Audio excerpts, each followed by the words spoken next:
Bonne année tout le monde! Et joyeux Noël au passage aussi. Bonjour à tous, c'est Martin d'Hardware PC, j'espère que vous allez bien. Tout d'abord, bonne année à tout le monde, la santé, tout ça, 2025, j'espère que ça va être une dinguerie pour vous comme pour moi. Dites-moi les cadeaux que vous avez eu pour Noël dans les commentaires, hein, parce que j'ai pas fait de vidéo pour Noël, ça fait 2 semaines que j'ai pas fait de vidéo. Je m'en excuse pour les fêtes, pour le nouvel an, j'étais occupé, désolé en fait. Bon, aussi parce que je jouais beaucoup à Palworld, mais bon, ça on va pas en parler. Aujourd'hui pour cette vidéo de 2025, comment améliorer votre performance, comment améliorer donc vos FPS juste en optimisant Windows. Et donc ça je vais vous le montrer en 12 étapes, très rapide. Bon bah alors c'est parti. Tout d'abord, avant de commencer tout ça, si jamais il y a des bugs ou quoi que ce soit, on va d'abord créer un point de restauration. C'est ce qui va nous permettre, comme dans les jeux vidéo, de sauvegarder un moment précis. Comme ça, si jamais il y a des bugs et tout, on va pouvoir hop, retourner au début. Donc on va d'abord créer un point de restauration. Pour ce faire, la touche Windows, on écrit point de restauration. Et là, vous allez voir créer un point de restauration. On appuie dessus avec les propriétés système. Vous cliquez sur votre Windows C et ensuite vous allez appuyer sur créer. Vous allez créer justement le titre, le nom justement du point de restauration. Moi, j'ai mis avant le changement et on fait créer. Ça va prendre un tout petit peu de temps pour faire la création. Le point de restauration a été créé. On va pouvoir faire fermer. Ensuite, on va pouvoir cliquer sur configurer. Dans le fond, vous allez donner quelques petits pourcentages de votre disque dur pour justement ce point de restauration là. Généralement, je mets toujours à 10%. Pour que tout fonctionne très bien. Et ensuite, vous allez pouvoir faire appliquer. Et donc, le point de restauration,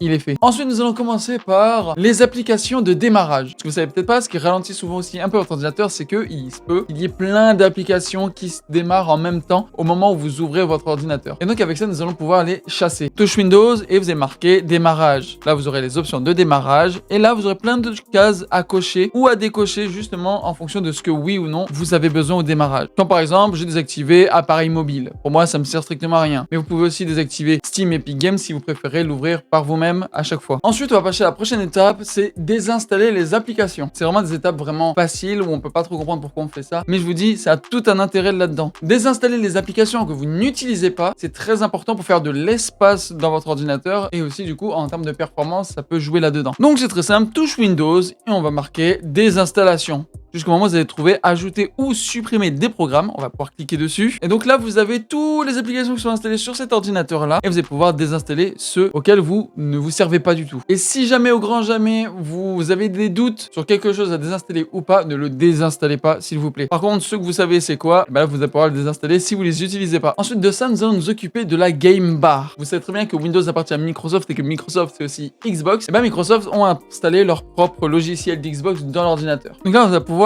enlever les fonctionnalités de la Game Bar. Touche Windows et on marque Game Bar. Ensuite, vous aurez paramètres de Game Bar. On va pouvoir cliquer dessus. Et là, vous verrez quelque chose auquel c'est activé. Autorisez votre manette à ouvrir la Game Bar. Ça, on va pouvoir la désactiver. Ça sert vraiment à rien. Ensuite, vous allez pouvoir recliquer dans Jeu, Capture. Et là, bien regarder si l'enregistreur enregistre ce qu'il s'est passé soit bien désactivé. Ensuite, vous retournez en arrière. Vous allez dans Mode Jeu. Et enfin, vous allez faire attention que le mode jeu est bel et bien activé. Ça se peut qu'il soit pas activé, donc à ce moment-là, vous allez l'activer. Et ça se peut très bien que vous devez redémarrer l'ordinateur. Aussi, les choses que très peu de personnes utilisent, mais vraiment très peu, c'est les notifications. Les notifications peuvent vraiment varier en fonction de quand vous jouez.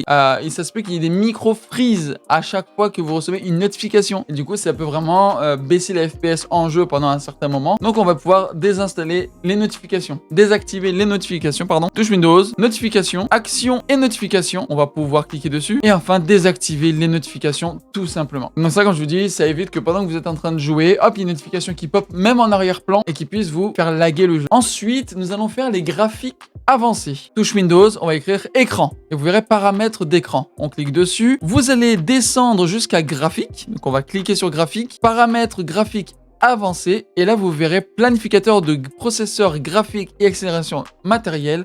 Et bah ça, il faut qu'il soit activé. Ça se peut très bien qu'il soit pas activé, donc si vous l'activez, ça se peut aussi que vous devez redémarrer votre ordinateur. Ensuite, peut-être quelque chose de bizarre, mais très utile, vous allez comprendre, c'est les paramètres de Windows Update. La touche Windows, on va marquer Update et vous allez voir option avancée de Windows Update. On va pouvoir cliquer dessus, descendre jusqu'à optimisation de la distribution et vous allez désactiver, permettre les téléchargements à partir d'un autre appareil. En quoi c'est utile? Quand vous téléchargez une mise à jour Windows, Microsoft ont mis en place ce que au lieu que ça soit les serveurs de Microsoft qui envoient l'installation et le téléchargement à un PC, et ben ça se peut très bien que Microsoft dise ok, ce PC là, ok, il a déjà fait la mise à jour, et ben en fait tu vas le télécharger à partir de son PC, pas à partir des serveurs Microsoft. Et c'est ça vraiment, parce que dans le fond, ça se peut que pendant que vous jouiez, votre connexion baisse un petit peu à cause que quelqu'un est en train de télécharger une mise à jour que vous avez déjà téléchargée. Et donc ça peut vous faire perdre en performance et aussi ça vous fait perdre en internet. Et donc ça, ce n'est pas ce qu'on veut. Et là maintenant, nous allons passer à d'autres options de performance Windows qui peuvent être très utiles aussi. On fait la touche Windows, on écrit performance et vous verrez régler l'apparence et les performances de Windows. On clique dessus.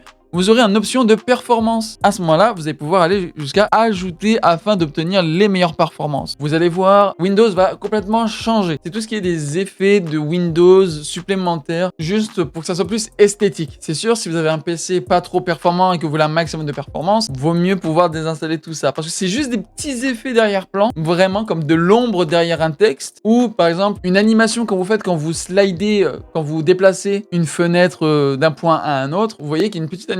Et ça va tout supprimer. Donc c'est sûr, visuellement, ça sera moins beau, mais par contre, vous aurez des performances en plus. Donc ensuite, on va pouvoir mettre appliquer. Et donc, vous voyez que l'animation a un peu changé. Là, pour cette étape, ça concerne uniquement les ordinateurs fixes. Nous allons pouvoir modifier les options d'alimentation. Donc, on peut faire la touche Windows, on marque alimentation et vous verrez modifier le mode de gestion d'alimentation. Quand vous êtes là-dessus, vous allez pouvoir cliquer sur options d'alimentation juste au-dessus. Et là, vous verrez utilisation normale ou performance élevée. Pour les ordinateurs portables, mettez ça en performance élevée. Pour les ordinateurs fixes, nous allons débloquer une nouvelle performance. Pour ce faire, on va faire la touche Windows, on va écrire CMD. Vous verrez l'invite de commande qu'il faudra ouvrir en tant qu'administrateur et vous allez coller le lien qui est dans la description et là vous verrez performance optimale. Ensuite, vous allez pouvoir retourner dans options d'alimentation et là vous verrez performance optimale qui va apparaître. Et donc, vous allez pouvoir mettre performance optimale. Là, vous aurez les meilleures performances. Ensuite, nous allons faire un petit peu de nettoyage grâce au nettoyage du disque. Pour ce faire, évidemment, touche Windows, on va marquer nettoyage de disque. Vous allez pouvoir cliquer directement sur nettoyage de disque. Et là, vous allez voir nettoyage de disque pour Windows C. Alors, ceci, vous allez voir des choses à cocher et à décocher. Vous pouvez absolument tout cocher, excepté fichier d'optimisation de livraison. Ça, surtout, ne le cochez jamais. Donc, moi, en l'occurrence, comme vous pouvez voir, mon espace total gagné, ça serait 87,4 MO. Mais vous, ça se peut que ça soit des gigs, etc. Donc ça va être très bien pour nettoyer le disque. Ensuite, vous allez pouvoir cliquer dans nettoyer les fichiers système. Quand la recherche est terminée, vous allez pouvoir cliquer sur OK et supprimer les fichiers. Et là, ça va prendre un petit certain temps, mais vous allez voir que les fichiers vont être supprimés et donc déjà libérer de l'espace et aussi optimiser un petit peu plus le PC. Ensuite, bon là, c'est pas vraiment un truc de performance, mais c'est l'option du pointeur. Dans le fond, c'est pour avoir potentiellement un meilleur aim dans vos jeux. Donc on va aller dans les paramètres, on va marquer souris. On va aller dans paramètres de la souris. Ensuite, vous allez pouvoir descendre paramètres de souris supplémentaires. Ensuite, vous allez pouvoir aller dans options du pointeur. Et dans améliorer la précision du pointeur, vous la désactivez. Vous verrez que vous aurez un meilleur contrôle de votre souris en jeu. Et donc là, pour la dernière étape, nous allons faire une optimisation avancée. Vous allez faire la touche Windows et marquer paramètres. Dans les paramètres, vous allez écrire capture, paramètres des captures. Et bien faire attention que enregistrer ce qu'il s'est passé soit bel et bien désactivé. Ça évite qu'il y ait comme un mini logiciel qui est en arrière-plan de vous, que à chaque fois que vous faites une bonne action, et ça l'enregistre. Ça enregistre les 30 dernières secondes. Et ça, on veut pas parce que ça veut dire que votre ordinateur est aussi occupé par d'autres logiciels. Ensuite, cette fois-ci, vous allez dans paramètres système. Vous descendez jusqu'à ce que vous voyez fonctionnalités facultatives. Donc, on va pouvoir cliquer dessus. Vous descendez pour voir plus de fonctionnalités Windows. Et vous descendez jusqu'à que vous voyez Virtual Machine Platform ou alors machine de plateforme virtuelle en français. Vous allez pouvoir décocher ça et faire OK. Là, à ce moment-là, il y aura une genre de petite mise à jour qui va se faire et ils vont devoir vous demander de redémarrer votre ordinateur. Donc voilà, je vous ai proposé ces 12 astuces pour optimiser Windows gratuitement pour améliorer vos FPS en jeu. Et vous allez voir, pour de vrai, vous allez voir, je l'ai testé, ça a vraiment marché. Donc j'espère que pour vous aussi, ça a marché aussi. Si jamais ça a fonctionné, dites-le moi dans les commentaires. Et donc merci à tous d'avoir regardé cette vidéo. J'espère que ça vous a plu. N'oubliez pas de vous abonner à la chaîne, me suivre sur tous les réseaux sociaux, X, Instagram, YouTube, même Twitch. Et je vous dis à bientôt. C'était Martin d'Ardeur PC. Bye tout le monde.